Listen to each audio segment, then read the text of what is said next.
Riyad Mahrez va jouer dans une télé-réalité, ou plutôt un documentaire. Enfin peu importe, ça risque de faire péter encore plus un plomb aux fans algériens. Ça s'appelle Married to the Game et concrètement l'idée c'est de suivre les aventures des WAGs, les femmes de footballeurs en dehors du terrain, avec un casting composé de Catherine Harding, la femme de Jorginho, Sarah Gundogan, celle de...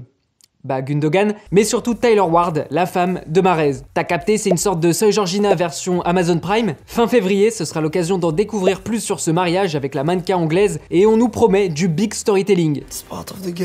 Ouais, en parlant de jeu, le trailer a été diffusé il y a à peine une semaine, pile pendant la CAN et pile pendant le fiasco de l'Algérie. Résultat, sur TikTok, ça tire à bout portant sur Riyad. Je comprends mieux pourquoi Mahrez a mal joué. Il était plus occupé par les tournages que les entraînements. Donc lui, au lieu de s'entraîner, il nous fait l'influenceur de télé-réalité pendant qu'on galère à passer les poules. Ouais, c'est plus une galère là, c'est une réalité. Ceci dit, c'est pas la première fois qu'il joue dans un programme télé. Il y a pas longtemps, il interprétait avec brio le père Fouras. Dans les stades, je me contente de l'or. Mais pour les parfums, je n'accepte que les diamants. Mais contrairement à ce vieux schnock, Mahrez n'a pas su répondre à l'énigme mauritanienne. 1, 2, 3, c'est fini. Défaite 1-0, élimination, qu'ils dégagent tous, a titré DZ Foot avant d'attribuer la note de 0 à toute l'équipe. De quoi faire pencher la balance pour l'option retraite chez certains Fennecs. Le média El Marma annonce une fin de cycle pour plusieurs joueurs dont Riyad Mahrez, ce qui devrait faire plaisir à Daniel Riolo. Ils sont finis, on n'ouvre pas les yeux sur le fait que beaucoup de joueurs sont complètement finis dans cette équipe. Belmadi est certainement responsable, il a essayé de renouveler, mais il n'a pas de bons joueurs pour renouveler. Lui et son groupe sont au bout du chemin. Forcément, après une confiance comme ça, il y a eu karma. C'est quoi cette poule? C'est un poulailler. L'Algérie, on est mort de rire. Sûr que Momoeni est comme Belmadi en ce moment, à se demander si la défaite ne viendrait pas de la sorcellerie. C'est pas possible. C'est du chour, c'est pas possible. Ambiance tout autre pour le coach de la Mauritanie, qui on le rappelle, s'était pris pour Cédric Doumbé avant le match. Demandez à Djamel Benali de se préparer. Son équipe n'avait jamais gagné un match pendant la CAN. Voilà. Il y a eu trop de dingueries pendant ce match, on est obligé d'en faire un top. Numéro 4, record battu. Faut pas avoir le cœur fragile pour supporter l'Algérie, j'imagine pas si tu vis en plus à Marseille. C'est simple, ils n'ont pas gagné un match à la CAN depuis leur victoire en 2019. Le Covid n'existait pas, mais un virus s'est pourtant propagé, l'élimination dès le premier tour. Numéro 3, attaque. Plusieurs supporters se sont rendus devant l'hôtel de la délégation algérienne après le match pour réclamer la démission du coach. Il y en a un carrément, il a réussi à entrer dans le lieu, mais il s'est fait dégager dans la foulée. Grosse tension. Numéro 2, mission. Après une clim pareille, il faut avoir les nerfs solides pour répondre aux journalistes. Voici ce que Belmadi a répondu à DZ Foot, qui ont mis 0 à toute l'équipe, je le rappelle. Bon, de toute manière, toi, depuis le début, t'es en mission. Ouais, t'es connu, toi, DZ Foot. Depuis le début, c'est comme ça.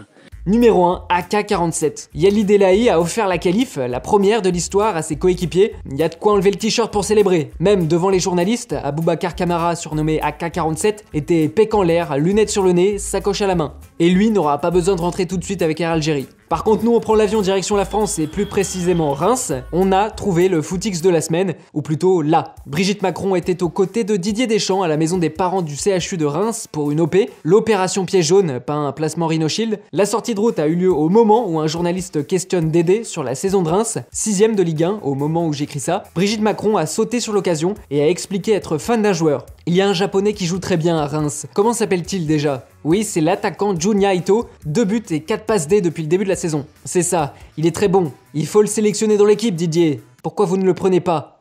Parce qu'il est japonais. Ça suit le foot à l'Elysée. Franchement, c'est le bon moment pour ressortir ça. C'est ce que les Bleus devront proposer à l'Euro 2024 du haut niveau. Et pour être dans les parfaites conditions, Deschamps a visité le camp de base, un hôtel 4 étoiles situé à Paderborn en Allemagne, et on aurait vraiment dit qu'il découvrait son Airbnb.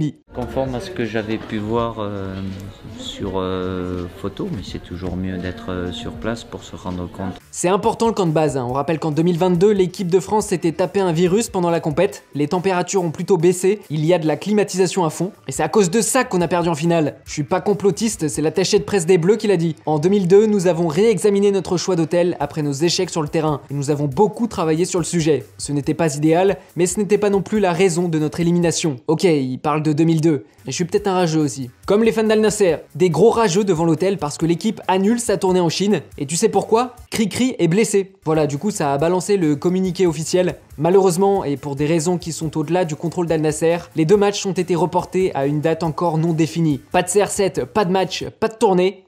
Pas de palais. Nous sommes venus ici à Shenzhen avec beaucoup de respect pour les fans de foot chinois et spécifiquement les fans de Ronaldo. Compte tenu de cela, en plus de la relation étroite entre le Royaume d'Arabie Saoudite et la Chine, nous sommes prêts à achever notre préparation comme prévu à Shenzhen, une ville qui nous a chaleureusement accueillis et qui nous a montré beaucoup d'amour à nous et notre capitaine. Peut-être qu'il a juste pas envie d'affronter Messi à nouveau, hein, parce que les matchs en Chine devaient se jouer fin janvier, mais la dernière danse face à Messi, c'est le 1er février. Et c'est sûr que s'il est pas dispo, il va y avoir un petit décalage, aussi propre que cette passe de Messi pour Suarez. Quasi-but. En ce moment, il est habitué au quasi-but, hein, comme sur ce corner rentrant. Du coup, hâte de voir des quasi-buts dans cette quasi-rencontre entre un quasi-forfait et une quasi-MSN. Thank you to my wife, to my kids. On a loupé un truc ou quoi? My wife. Cristiano utilise ma femme pour parler de Georgina. On savait qu'ils étaient fiancés depuis 2020, mais pas qu'ils s'étaient dit oui. Oui, oui. Et pourtant on attend depuis 2019. On va se marier un jour, c'est sûr. Il avait été un poil plus précis en 2022. Cela pourrait être dans un an, ou cela pourrait être dans 6 mois, ou dans un mois. On est janvier 2024, donc ouais, ça fait plus d'un an. Mariage secret du coup, ou bien c'est juste une façon de parler. Faut dire que n'importe quelle déclaration du Portugais est scrutée au mot près, et en ce moment, il est généreux avec ça. Ligue 1, Ballon d'Or, retraite, il a tout balancé lors des Globe Soccer Awards. On a fait un petit top 3, c'est parti. Numéro 3, Farmers League. Soit c'était pour tailler Léo Messi, soit c'était pour régaler l'Arabie Saoudite. En tout cas, CR7 est formel, le championnat saoudien est meilleur que la Ligue 1. La Ligue saoudienne n'est pas pire que la Ligue 1. La Saudi Pro League est plus compétitive que la Ligue 1. Je peux le dire après un an passé là-bas. Nous sommes déjà meilleurs que le championnat français maintenant. Oui. Et évidemment qu'on lui a répondu dans la foulée. Enfin Samir Nasri. Il faut jouer en Ligue 1 pour connaître son niveau. L'impact physique n'est pas le même qu'en Arabie Saoudite. Pour moi, c'est du niveau de la Ligue 2 en France. Avec ses déclarations, il va surtout passer pour quelqu'un d'aigri. Comme j'ai dit, c'est peut-être juste un clin d'œil ou plutôt un tacle discret envers Messi. En tout cas, leur boulot est de cet avis. Pourquoi s'attaquer à la Ligue 1? Et puis je me suis rappelé que Messi a joué ici. Ce n'est pas de son niveau de dire ça. Et ce n'est pas le championnat qu'il connaît le mieux. Je trouve ça nul. On regarde la Saudi Pro League et ce n'est pas vrai. C'est une phrase de com', d'orgueil. En fait, c'est de la prostitution, mais qu'ils le disent. Et ne pas avoir Prime ou Canal pour mater les matchs n'est pas une excuse pour CR7. Opta a balancé le classement des 24 équipes de Ligue 1 et de Saudi Pro League. Bon bah, la première équipe saoudienne est 8ème, et c'est même pas Al Nasser qui est 11ème derrière Brest et Reims. Ça picote. Et puis, s'il est toujours pas convaincu, envoyez-lui le hit de Julien Cazard. Numéro 2, trophée. Si la petite pique à Messi sur son passage en Ligue 1 t'avait pas suffi, il en a rajouté une couche sur les trophées de l'Argentin qui serait, selon lui, frauduleux. Je pense que ces récompenses perdent en quelque sorte leur crédibilité. Je ne crois tout simplement plus à ces récompenses. Et c'est pas que le Ballon d'Or qui remet en question, le The Best filé à Messi, même rengaine. J'y suis habitué et je sais comment fonctionnent ces organisations. Honnêtement, je n'ai pas regardé les Best Awards. Numéro 1, avenir. Mystérieux sur le sujet, il nous a tout et rien dit en même temps. Demain est incertain. Ok, merci Baudelaire. Je pourrais mettre fin à ma carrière à la fin de cette saison, ou je pourrais jouer encore 2 ou 3 ans. Je ne sais pas, pour être honnête. Alors il veut dire quoi cet emoji pensif? Sous son dernier post Insta, Cristiano a ajouté le drapeau du Portugal, du Royaume-Uni, de l'Espagne, de l'Italie et de l'Arabie Saoudite, concrètement les pays dans lesquels il a joué. Donc on peut facilement prendre cet emoji pour sa future destination, même si on s'appelle pas Sherlock. Et ce qui est sûr, c'est que ce sera pas le Portugal, il a mis un stop direct. Revenir jouer dans le championnat portugais n'a aucun sens. J'aurai 39 ans dans quelques jours et je jouerai la saison restante et une autre année à Al Nasser. C'est ce que je souhaite. Et quand j'aurai 40 ans, comme le dit en plaisantant mon ami José Semedo, voyons ce qui se passera. Ça ferait plaisir à ses fans de le voir jouer aussi longtemps. Certains ont carrément la chance de le voir en vrai. Comme Anna Markovic qui a même pu faire un...